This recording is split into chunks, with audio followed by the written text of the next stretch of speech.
Hello, everyone. Welcome to Localization today. Thank you for joining us wherever you are in the world. Of course, I know that many of you are slowly tuning in. Some of you are going to be on LinkedIn, some of you are going to be on YouTube, some of you are going to watch the recording later, and that is all right. We welcome everyone from everywhere around the world.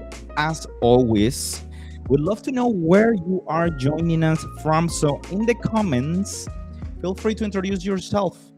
Say something like, hey, my name is Eddie Arrieta. I'm the CEO of Multilingual Magazine, and I'm joining from the wonderful Cincelejo in Colombia, in South America. Or maybe you are in London, or maybe you're in Chicago, or Cartagena, or any other city around the world. So remember, whatever you're joining us from, LinkedIn comments, YouTube comments, where are you joining us from? What is your role? What do you do? Where do you do what you do? Today, localization today.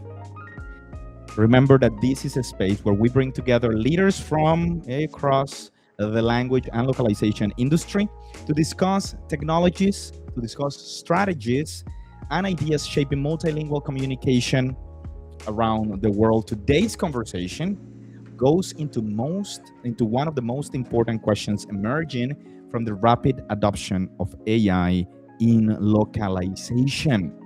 The question is, can organizations actually trust AI generated translations at scale? Not whether AI can translate, not whether it can reduce costs, not whether it can increase speed. Those questions have largely already been answered.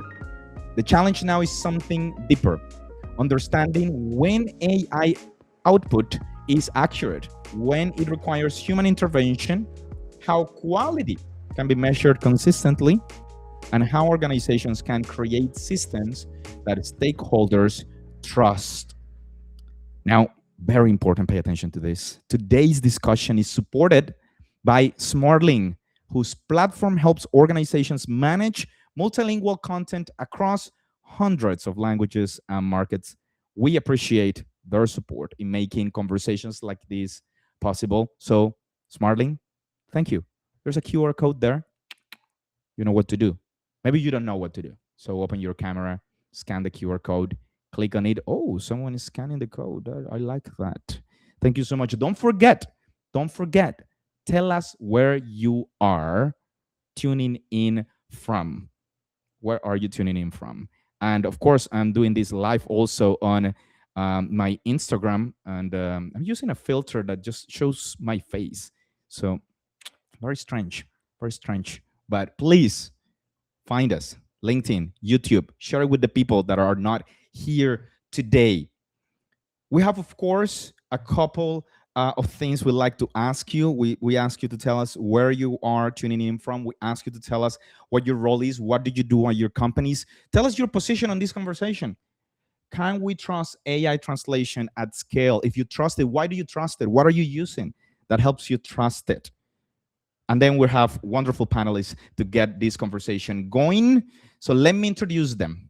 I'm joined today by three people approaching this challenge from very different perspectives: technology, enterprise implementation, and industry analysis. First of all, Andrew Sachs, who is the Vice President of Product at Smartly.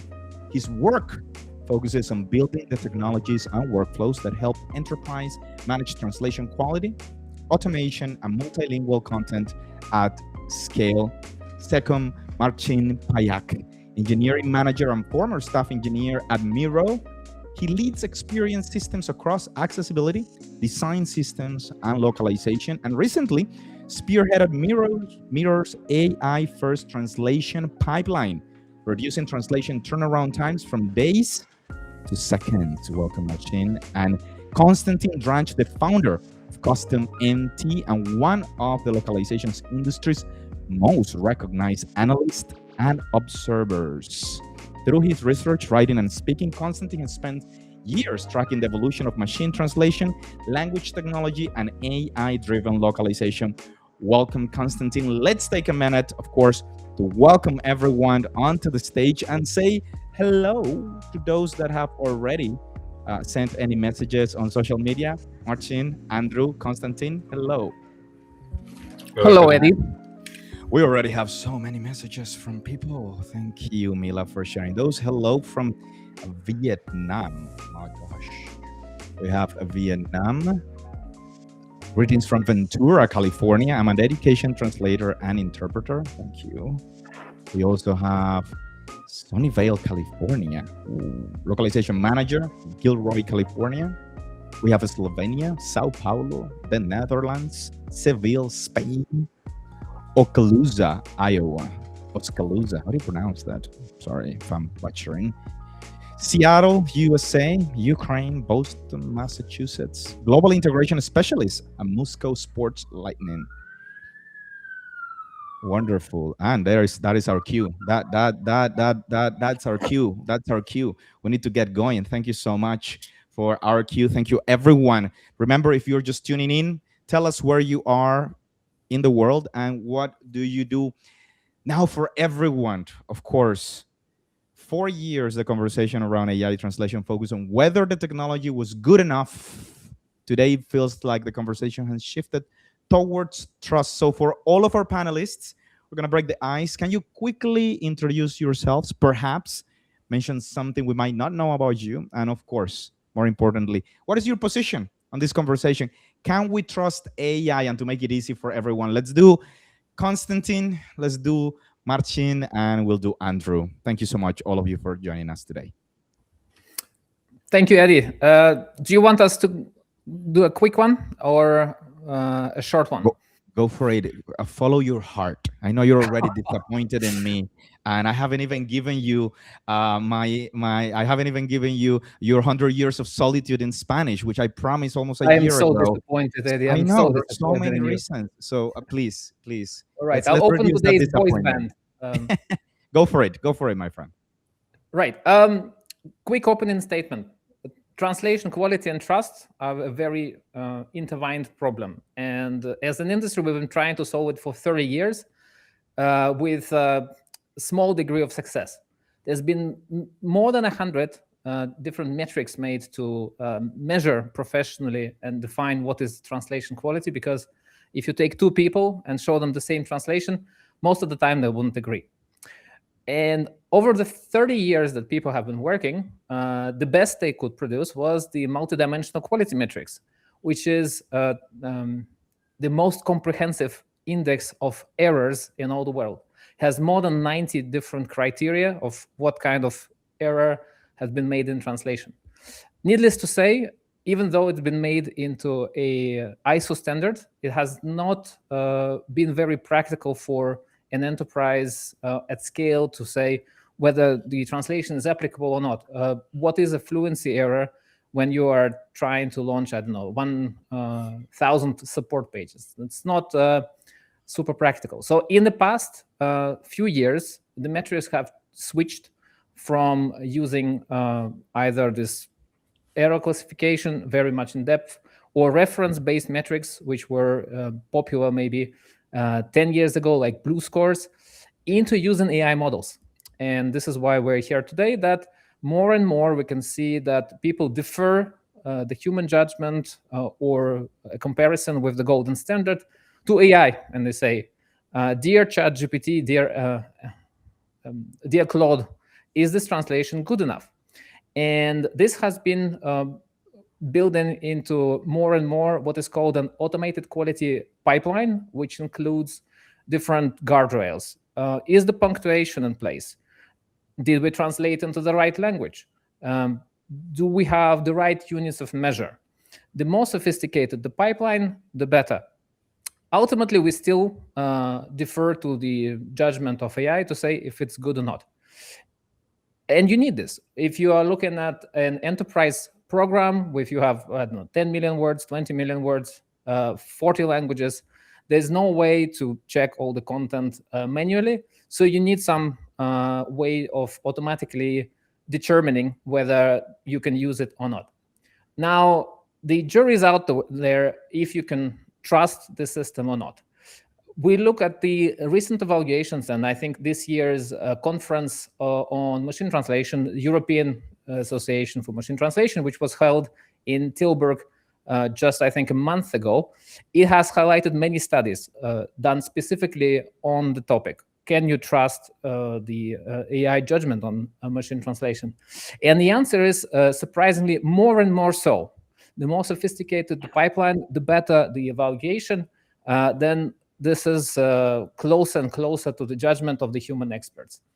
Eddie, if you remember, maybe if you were in the industry 20 years ago, we used to laugh at different hilarious human mistranslations of restaurant menus, signposts, all kinds of things when somebody who doesn't know the language well makes a translation because no one is better available at the moment.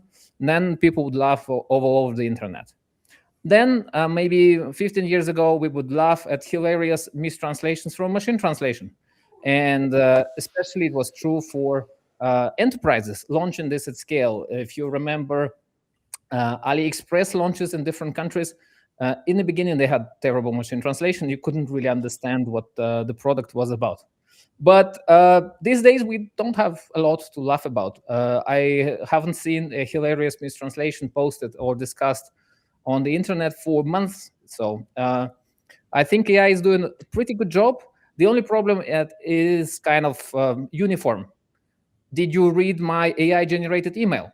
No, right? So if you're seeing something which is AI-generated, clearly doesn't have any human voice, it's probably not fit for purpose. So this concludes my opening statements. I can see we're pushing into the next speaker. Can you trust AI translation quality with enough guardrails? And if you're not looking for human voice, absolutely. Thank you, sir. I forgot the order. Who's next? I'm happy to. Did I impress you that much? Oh my gosh. Yeah, I was lost in the concepts. Thank you. Marcin, please. Yes. Hello, everybody. Again, excited to be here. So, as an engineering manager and former staff engineer, I give you like engineering perspective on the topic. And I work with different domains, right? Accessibility, localization, design systems. So I only came into the localization world about 2.5 years ago. So you get a hopefully fresh outsider's view on whether or not we can trust AI translation. And my core belief here is that trust is actually not a property of AI model. The trust comes from the system that you build around it. So if the question is simply, is AI good enough yet? Can I trust it? Then honestly, looking at the raw output alone at the enterprise scale, the answer is probably not.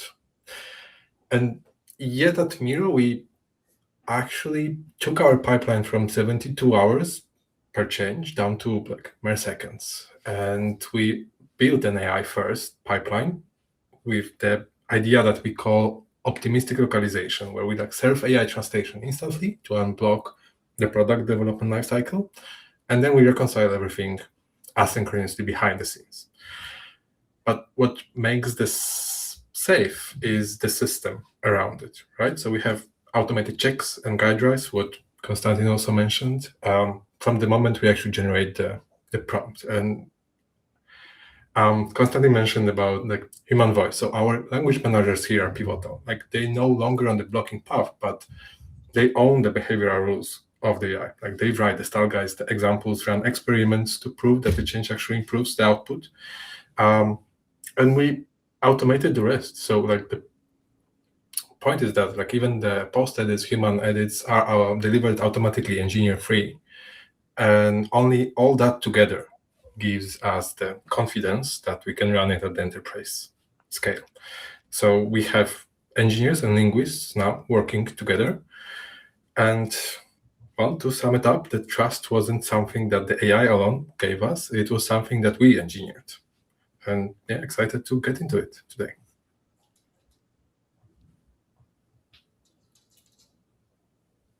Marcin, we're going to agree on every contention point today. It's going to be a very complimentary discussion.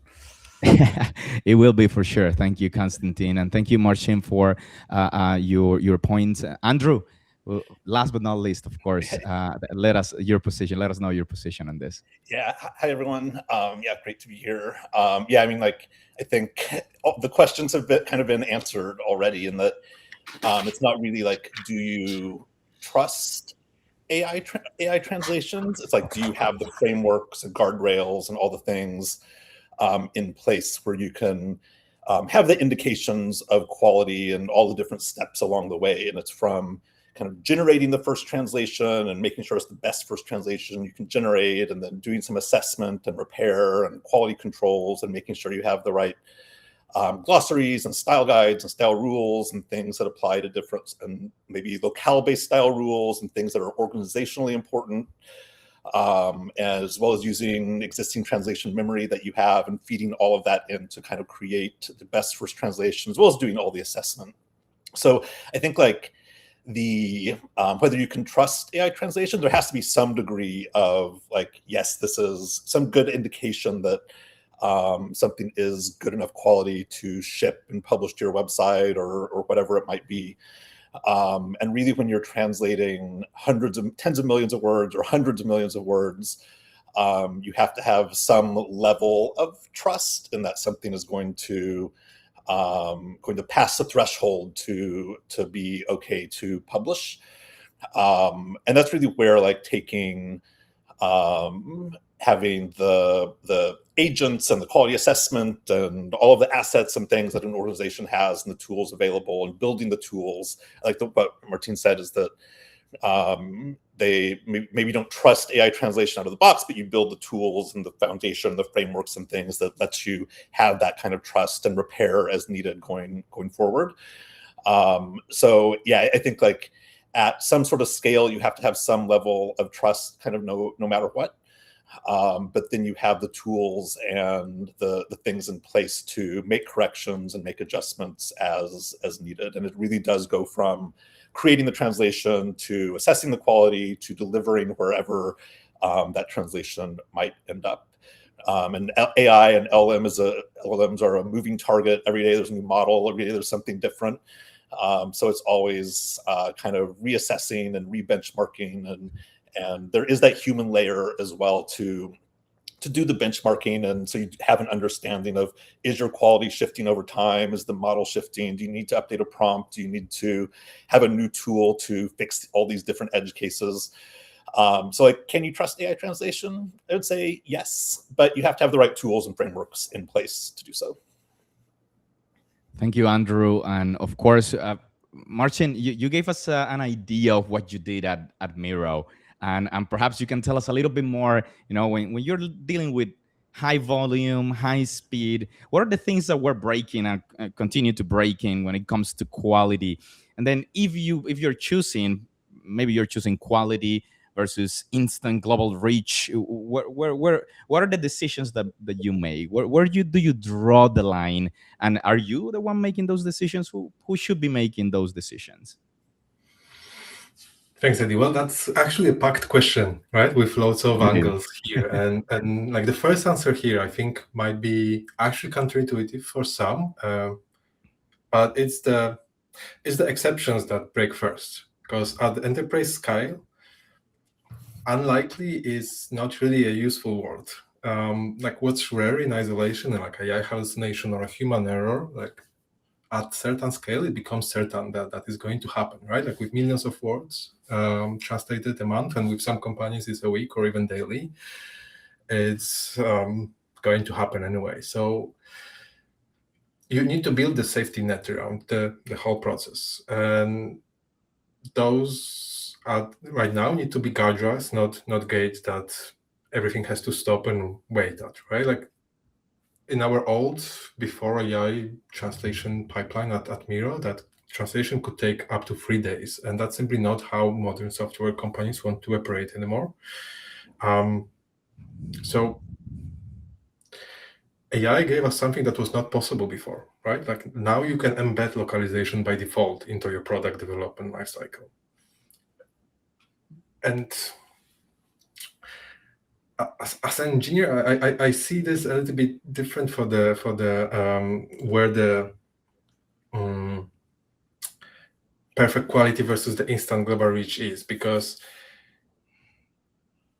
even with the line, there is no single line in the company. Like it depends on the content, right? Like legal documents aren't help center articles, and you actually need building blocks. and that includes like self and human healing mechanisms. So like incorrect content is short-lived. For instance, you can accept that risk for a moment, and then you compose this process with your teams, your stakeholders, but the system needs to be flexible to support it, to enforce it, not to really make a call on its own. Yeah, thank you, Marcin, and Andrew. Of course, as Marcin mentioned, AI has given us something that we didn't have before. We are translating volumes that we didn't have before, and we're overwhelmed by. We're in the sea of it right now, and as this translation volume grows, well, processes have changed. Guardrails are not the same that they used to be.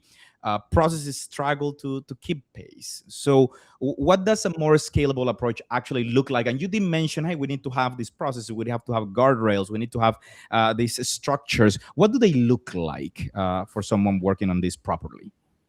Yeah, do you know what? Like, I think it's interesting when we look across our client base and all of our customers. Like, they're all so different, and some are web companies, some are more regulated industries or life sciences or government influenced or something.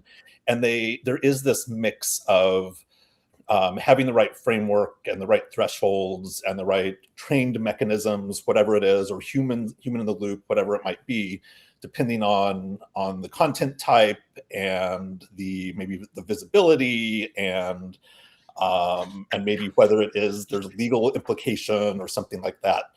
So I think the framework is really like adjust things to your content type and maybe visibility and maybe even like legal implications.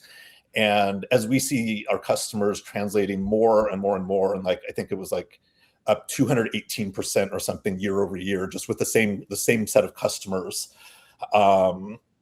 And they're really trying to understand how to understand that quality and how to set up those frameworks. So like we've introduced different tools around assessment and routing to humans and auditing and audit logs and all these different things to try to give clues and trends and things over time and catching those critical errors.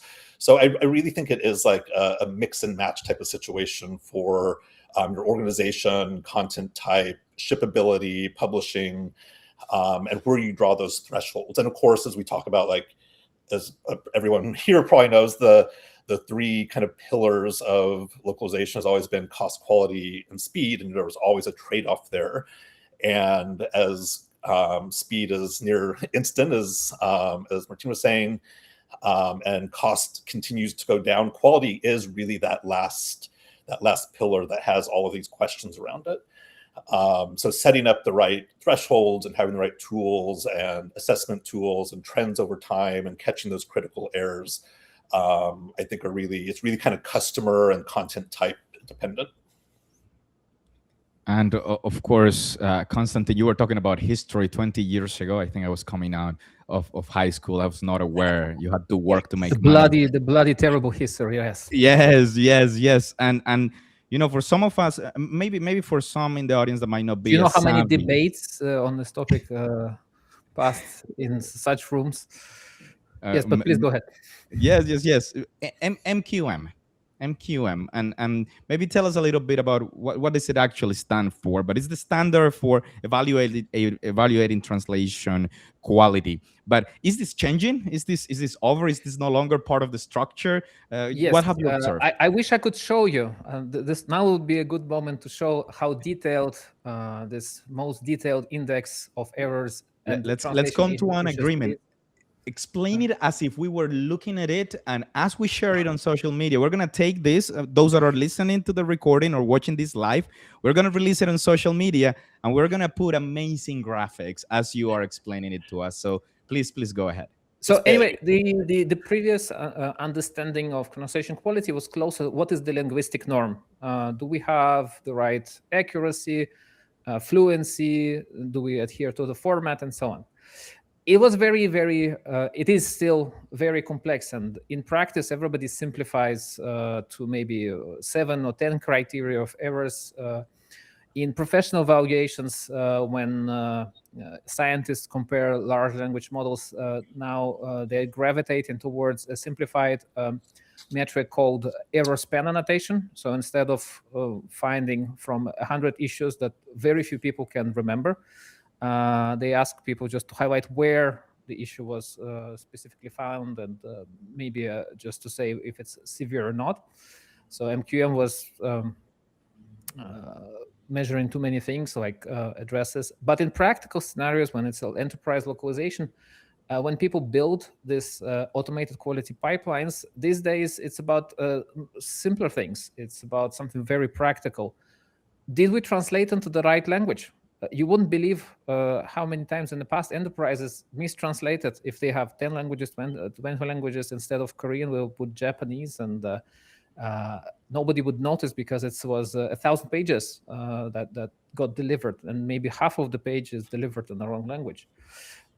There was a kind of a scandal a year ago, I think, on Japanese television. They used subtitles translated by Google Translate, and they gave a name for the islands, disputed territory. They gave a name, I think, favored by China, which sparked national debate, and somebody got fired afterwards, right? So practical things. Do we follow the right language? Do we have the right terminology in place?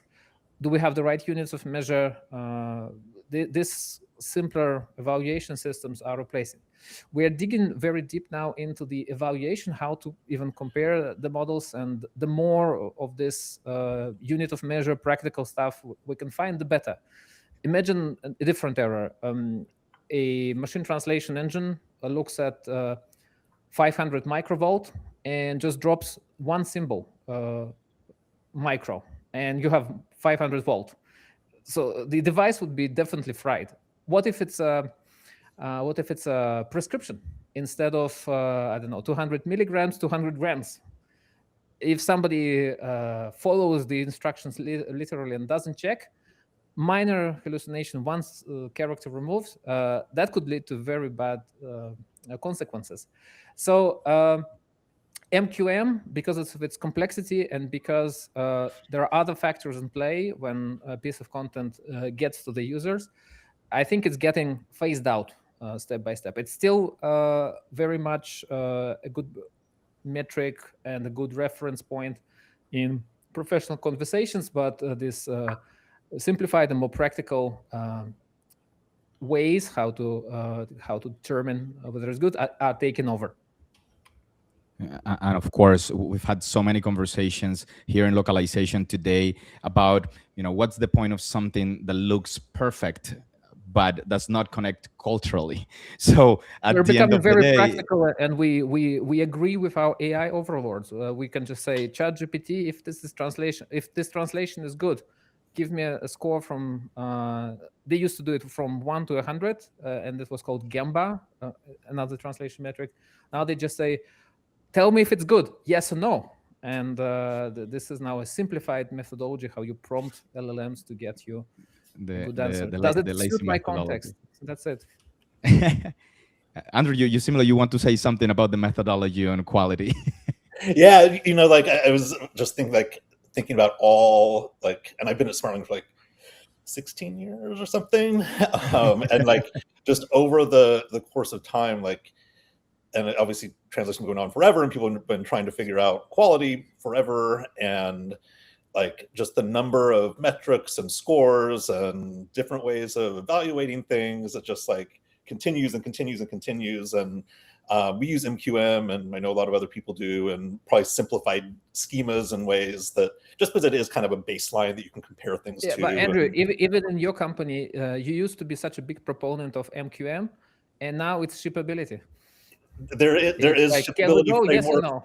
Yeah, I mean, exactly. And we have a lot of different things that that we're looking at to try to help customers understand that. And a customer who isn't doesn't know MQM and the framework, and you say, hey, this MQM framework score or whatever is a 97 or something, it kind of means nothing. You get into it, and there's it's like going through the halls of like a castle or something to try to figure out what it actually means. But it does give you a sense of quality. But no doubt, like as new models come out and people invent different things, there'll be some new standards that are certainly simpler, and probably, as Constantine just said, it will just be like, hey, LLM, is this good quality or not? Does it read for my users? Whatever. So it's definitely going to get simplified. And Andrew, as I have you here, how do we include humans in this conversation so that it's not like a mathematical equation, but is the human reviewer in it? How can we make sure we use it correctly in that workflow design? Yeah, you know, we've seen, and as we've introduced new tools to kind of do quality assessment and things, like it's kind of reducing. There's still a place for humans, of course, and we use a lot of humans for benchmarking and seeing if things are still accurate and what we're saying is truthful and things like that, as far as how some of these different tools work. But there's certainly a way for humans to be involved. We see customers using this as like, maybe we're able to very accurately detect if there's like a critical, really big problem in a translation. So if it's kind of helping to reduce the amount of content maybe a human might have to review, because we have the confidence that this 90% of content is good to go, or there's maybe just minor errors that a human doesn't need to look at. And the human should focus on just the places where there are really critical errors and those things need to be fixed. So I think there is still a place, not just in the benchmarking and testing and evaluation part, but there is still a place for humans, just helping them to focus a little bit better on the content that actually does need repair. And of course, Martin, you are a human. How do you of course you have quality frameworks. How do you do this internally? What do you have in place, and what are you thinking about to put in place? Are humans involved? How does it work for you? Yeah, thanks. And I fully agree with you, with Konstantin, about the high stakes content, but we have lots of content types that's not high stake content, right? And there are maybe gonna be controversial here, but it's also a bit in line with Andrew, what you said about like the manual review is linear, right? So as you grow the scale, like you need to find something else. And what I would say here for this content that's not high stake, and that's mindset shift, like don't put human in the critical path. And what do you check there for, right? In the automated way, like if you put automation instead, because there are things that are easier than others, and functional correctness of the translation is quite deterministic. Like it's kind of a binary, like pass fail situation. Like do variables and placeholders stay consistent? Are like all locals complete, and so on. And that's the layer where that could catch like hallucinated variable name, for instance, in the llama output. And it can be a mix of like low-level code checks and AI checks. But there is also this linguistic quality that's way more subtle, and there are, you can use a mix of AI and human checks. And it also opens like different opportunities. Like you can post-process the llama output automatically, or you can use LLM as a judge approach, like to score translations and put a real number and like whatever works for you to decide is it good enough. You can use multiple LLM as a judge. Well, that's a bit of an inception, and yes, that there must be a stop at some point. Like you can also just use a more powerful model if you will. And so, but the thing is, I think you only merge translations automatically once they clear the programmatic checks. So at Miro, we actually use AI translations without waiting for a human review. And that's the whole point of this optimistic localization I keep talking about. But for us, merging translation doesn't mean it's live straight away. Like release for us is a separate step, and we release like twice a day. So the string might get a review and get corrected before this ships, before users see the string. So, but at the same time, we don't count on that, and we don't wait for it. So even the incorrect one can go live, but then the async review catches it and fix goes out with the next release. So it's very short-lived. And the human review moved up a level and out of the critical path for us, right? So our language managers now like focus on shaping the model output, on working with style guides examples, where the post edits are the input how to improve the whole learning loop of this process, and the review itself becomes a feedback loop alongside the pipeline, not a checkpoint inside it. So it's changing. And thank you, Marcin. And of course, for those that came in late because we had a little bit of a hiccup on LinkedIn, they might have not heard what we're doing today here. We are talking about trust in AI. Can we trust AI translation? So we're going to take this a little bit of, I don't know if you're watching the World Cup, but it's just a little bit of a hydration break, a little bit of a cooling break for everyone out there. If you're on LinkedIn, please tell us where you are tuning in from. What is your role and what company? What are you do? Where are you doing what you're doing? And do you currently trust AI? You can tell us more about that. And of course, we've had people from Portugal, we've had people from Massachusetts, people, a lot of fans. Constantine, Marcin, Andrew, we have a lot of fans here, which is great, and we will keep our promise. The great insights that you're hearing on this conversation, you're also gonna see them on social media. So you should follow Custom MT, you should follow Smartin, you should follow Miro, you should follow Multilingual Media, and we will be sharing this on social media. Chief Solutions Engineer here, and the person who makes problems go away. At least I hope that's the case. From Orlando, Florida, multilingual content specialist. Hello, Maria. Who else do we have there? Shalom from Jerusalem, Chaya. We also have Benjamin, Hong Kong, localization project manager and content writer. Great. Thank you for sharing. Translator from Washington, D.C., Irina. Hello. Multilingual, greetings from Chicago. I did say Chicago, and I didn't think there was someone from Chicago. Hi there, freelance translator from Sao Paulo, Brazil. Also postdoc researcher. And as we are enjoying our hydration break, I actually prefer cooling break when they said cooling break, but not always is cooling break, right? Could just be hydration. You need your water. Argentina. To Oh my resist God, the Tessie. temptation to hydrate all together. We can do it in unison, right? Like, At the same time, hydration break. We can do a hydration break video. I'm always thinking about content that could perform well, and this gets me to my next question, because as you were speaking, I get reminded of a piece of feedback that one of the greatest salespersons that I've worked with gave me, which was activity drives results. Because sometimes you're in sales or you're doing an activity, you're doing translation, you're doing something, you're like, should we ship this? Why should we ship this? And then activity drives results. If you have no activity, there's no way you're going to get any result. So activity drives results, shipability, what we talked about. But then I was thinking, well, what's the job to be done here? Why are we doing these activities? What is the goal that you have? And I imagine this is very different from Miro. This is very different from the clients at Smartling. This is very different for Custom and T and what you do. So I don't have a preference of who wants to answer this. So I'm just going to throw it there, and then whoever wants to take the hot potato can just grab it and answer. what is the question, Eddie? I think Andrew has an answer. I was about to say, what was the question? I missed the question in there.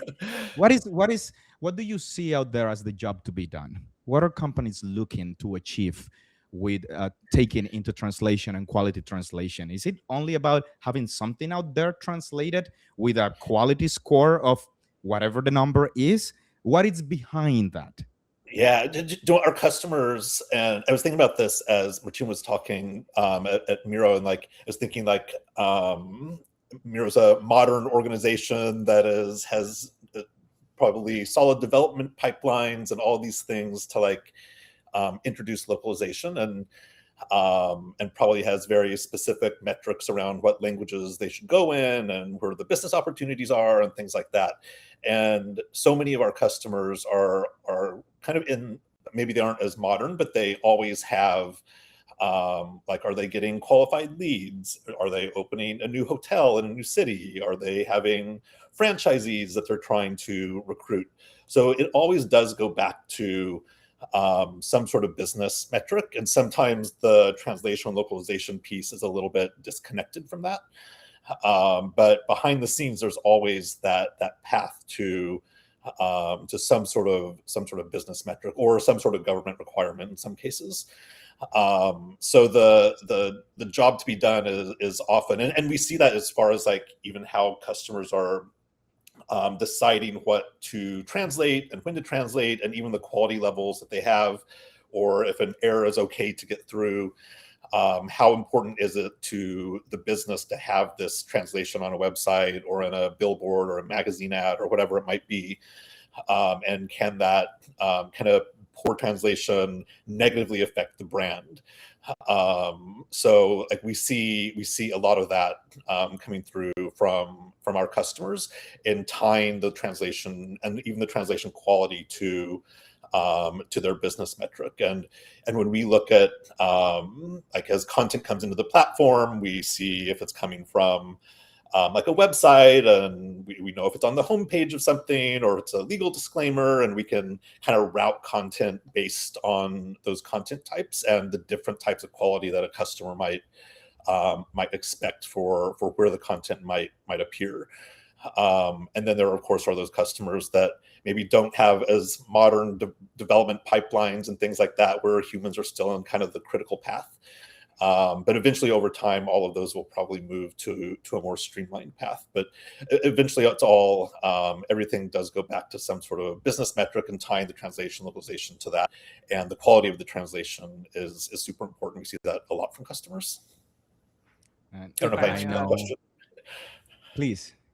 Yes, So, I think what we're trying to achieve hasn't changed. As multilingual folks, we want to break down the language barrier. We want to make excellent products, knowledge, ideas available across different languages. We want to engage all the people in the world. And we used to do it in a manual way. Now we have to do it with automated tools. But when we use those automated tools, we want to have our unique voice, a unique way of communicating things, recognizable, tied to our brand, and preferably error-free. So the task, which was the task of translators 1,000 years ago, I don't know, 5,000 years ago, 20 years ago, hasn't changed. The tools have. Now we need to make it work. Thank you, Konstantin. Marcin, I think your microphone is muted. I'm sure your microphone is muted. Or perhaps disconnected. All right. Sorry about yes. that. So I think I just want to quickly add on that, because that was a nice addition about the business case. And I think, of course, like around 20% of Miro users use Miro outside of English completely, but some markets are more like hermetic in that than others. And from the just pure business perspective, we would probably still decide what's the most important to translate and stick to it, right? Like we can't translate everything. So AI and the tools that gave an opportunity for some markets like Japan to go full in, and then we can even translate user-generated content for like templates, descriptions, and so on. Something that we would not simply be able to do without this technology, right? And that's cool. that is really good. Of course, Konstantin, whether we're using the right tool or not, I think we're looking for good content that is well received. From your perspective, what you're observing, what separates teams that are measuring quality well, or are using the right structures, from those that are definitely not using the right tools and even using the tools correctly? Well, if we're talking about large businesses, then one, it's robust operations that you rigorously carry out the tests across all languages and types of content, that you have a methodology that you adhere to. And this is a reasonable methodology. As we discussed earlier, there's more than 100 metrics. Which one's yours? Which applies to you? How do you customize? So operations is one, and rigorously continuing to check. Second is a feedback loop, right? What if you detect that the quality is bad? How do you fix it? Do you have a way of quickly introducing the fix, making sure that the system doesn't make the same error twice, and when you apply the fix, that you don't create new problems. If you retrain the model, one error disappears, but so with the heads of the Hydra, a few other problems might appear, right? So you need to have a very strong feedback loop to to make sure that once you fixed, the fix stays. And I think that's about it, right? So maybe a final factor is behavioral metrics, right? That your quality program and your AI checking doesn't exist in a vacuum, but it's tied to the needs of the users, that you're seeing actually that your quality has an impact on the business, that they are engaging more, they're reading better, the reading time is faster, maybe that people read across different languages the same time on the same page. So having this feeling of impact tracked in some way, it's a third good component of your AI quality pipeline. Thank you, Konstantin. And I have to say that time flies when you're having fun. Marcin, it sounds like you wanted to say something. Sorry, did I interrupt you? Super quick. So I think Yes, please. because that's what Konstantin said about, like, this is not a one-time thing, right? Like, it's a continuous process to tweak and work well. And that's why, like, I think it actually redefined the job for our language managers who now own those behavioral rules of AI and can act fast and iterate. And that's actually making the job also more interesting, not less. Yes, yes, and I'll have one more question. I forgot to mention to our audience that please, if you have any questions to our panelists, please put it out there. If you have a specific question for someone, please mention their name and put it there. We're getting to the end of our conversation because time flies when you're having fun, and I will let our great panelists as well to start thinking about your closing remarks and what you have to tell our wonderful audience. But before we do all of that, I want to come back to something that you briefly mentioned, Marcin, Konstantin, and Andrew as well, related to high stakes content.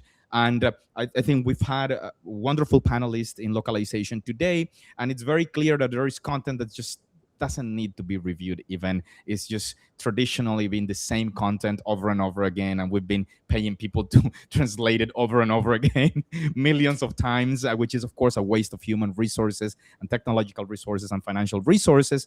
But then there are other types of content that continue to evolve, new types of content that continue to appear. What are those high stakes type of contents look like for someone like you, Marcin, at Miro? What do you see, Andrew, and Konstantin? What do you also observe? If we can follow that, it will give us a lot of perspective on what high stakes content looks like for you in your specific contexts.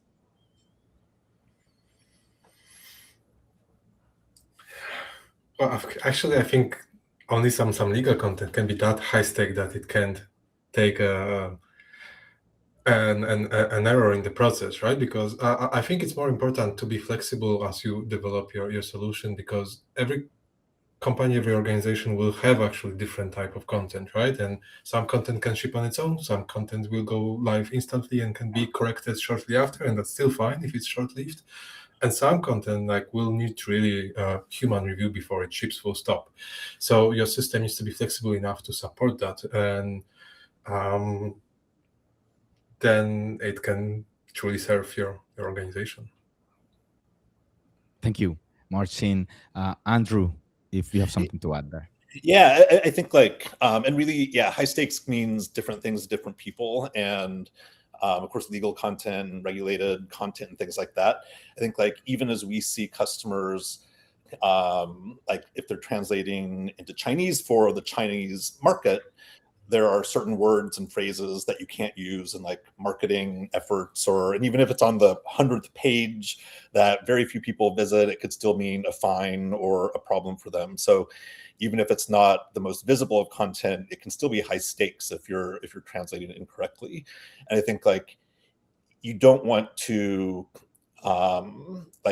miss something where you could have an opportunity to fix it. So for example, even if help content, maybe it's a deep page on your help center, I'm thinking about Miro, for example, there's probably certain terminology and things that certain phrases and words that they want to use that could be translated in probably a lot of different ways, but they have very specific terminology, and we see this across our customer base. So even if it's not the most high stakes, you still want it to be accurate according to your brand and your terminology and things like that. So all of that I think is really important. And then there is the part that is it may not be super high stakes, but you still want it's high stakes enough where you don't want it to completely be a super poor translation and doesn't meet what your brand and your terminology and things are intending. And then there is the really high stakes content that can dissuade someone from buying your product or service, or can result in a fine, or has legal consequences, or something like that. So yeah, it really is across the spectrum. Thank you, Andrew. I could add here, yeah. human life and health, super duper important, right? You want some checks and clear traceability. Political. What if we get to the same mistake that translators of Khrushchev did, right? We will bury you on a mistranslation, right? And one area where people are specifically allergic to AI content is creative production. Imagine your next Disney movie on Christmas for your kids, fully AI translated. The thing can do it. Do you want that? So people can get very, very sensitive to being fed entertainment content, which has a robotic feeling to it.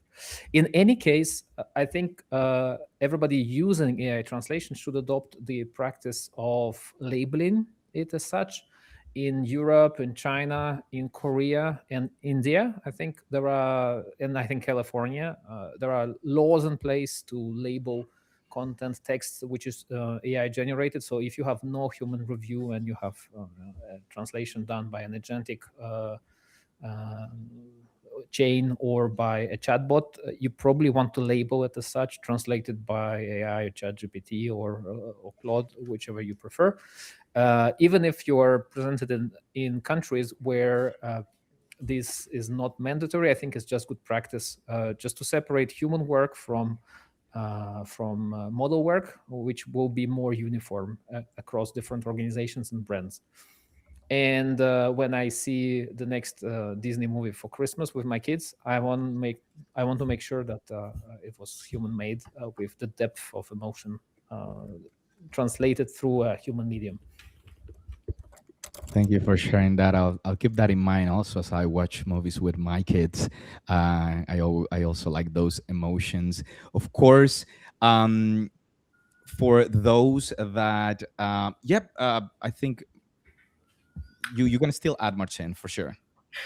I mean, it's I think one last thing, because a lot of people see it AI translations versus human translation, which one is better, and I see it actually as the hybrid that works best. Like even the last example, because can make mistakes as well, right? And then the AI can catch it in addition to the human translation. And we had the example like last week where we had the AI that passed the checks, then we had the post-edit review, and for language, it was the do something instead of don't. And because the post-edits go through the same AI checks pipeline and so on, that was flagged by AI that, hey, in this language it's probably wrong. So altogether, it really is a good symbiosis for a lot of cases. So I think that could be my end statement, that we shouldn't be afraid, we should make it work together. Fantastic, and I know you might also have many other activities after this. We're coming to an end of our conversation. We have some questions for the audience, and I'd like to take some time to look into those. Juliet has a question for Andrew. This, of course, before our closing statements. Marcin already gave a little bit of that. I'll probably ask him to say the same with different words while he has his hydration break. For Andrew, responsible AI project manager here. Juliet says, AI often involves balancing measurable metrics with human judgment. Have you found that becoming more difficult as models improve? We we benchmark. We have a system that we use that we built, and we do 2 run passes every month where we kind of benchmark across, I think, like 26 or 32 languages, kind of the same set of content. So we're always looking to see how models and different things change. I think, like, as we've from 3 and AI and LLMs, it's all a moving target and it changes every day. And I think that we've seen the quality really improve over time, but we continue to do the benchmarking across all of these different models. So, like, I think, like, the strategy and the frameworks and the tools and the necessary you have to do it. You have to do this modeling and you have to do this benchmarking and understand what's happening. So I don't know if that's gotten more difficult, but I think that the result is that we see better results. And I like that they're a responsible AI user. Manager. It's something we think a lot about, and we don't want to introduce unnecessary risk to our customers. Wonderful, and I hope we are all responsible professionals in this world. There's a question I'd really like. I'm gonna direct it to Konstantin. Ernest, and my question is for all of you, but because of time, I'm gonna direct it to Konstantin. I want to pick your brain on this. She says, "How do you identify and eliminate AI hallucinations from translation?" I really want your brain to work on this. You don't completely do it, but you can build a system with multiple levels of checks, multiple AI judges, guardrails. So this is an engineering problem, and many engineers who will solve it for you. Wonderful. And there's a conversation. It's a short answer. Thank you. You can expand later if you want, of course. The next question is from Marek for Marcin. And is your pipeline dedicated mostly to strings/software localization, or also for critical legally content as well? The pipeline can be the same, like I explained. It's just the steps in the pipeline would be different for different content type, right? And for the legal, before the human review as a separate step. So it's like building. It should be ideally building blocks that you can compose together for different content types in your company, and not every stakeholder will want to use all of them. Some won't use LLM as a judge, so will use a human review instead, and some will, and so on and so on. Thank you. I have a follow-up question for Andrew. I know time's up, so for those that have to go to different meetings, thank you so much for joining us. I don't know, Marcin, Konstantin, Andrew, if you can stay just a couple more minutes before we go. Following up on Andrew's comment on compliance check for high-stake content, how can companies mobilize AI capacity to conduct checks beyond the language itself, such as cultural fit check? Yeah, we've introduced something that we call style rules for AI, and it's something where it's kind of like like linguists. Organizations have always created style guides, and they've always been intended for humans, and it has a lot of those linguistic preferences and regional preferences and things like that. And we've introduced something we call style rules for AI, which kind of takes that same type of style guide, but it's intended for AI and intended for LLMs, and we can influence the outcome. And I say influence because it's always like influencing the outcome rather than a sure thing of what you're going to get. But we've seen pretty good success with that, and it's super interesting. As we used to talk about translating from Portuguese Portugal to Portuguese Brazil, or Canadian French to France French or something. But you can really have LLMs do a lot more focused regional variants and kind of get that nuance that you weren't able to before. But there's certainly the point of influencing something with the rules and things that guide your organization for your style and tone. Wonderful. Thank you, all of you, so much for joining us today. Before we go, any final thoughts? Marcin, I know you share some thoughts already. I don't know if you want to go first, just to give some closure to these wonderful conversations we've had. Thank you so much for joining us. I'm super happy and excited to be here. Thank you. And I think like the final thought would be to we don't have to pick one. Like we can try to use it for new use cases and make it work better than before.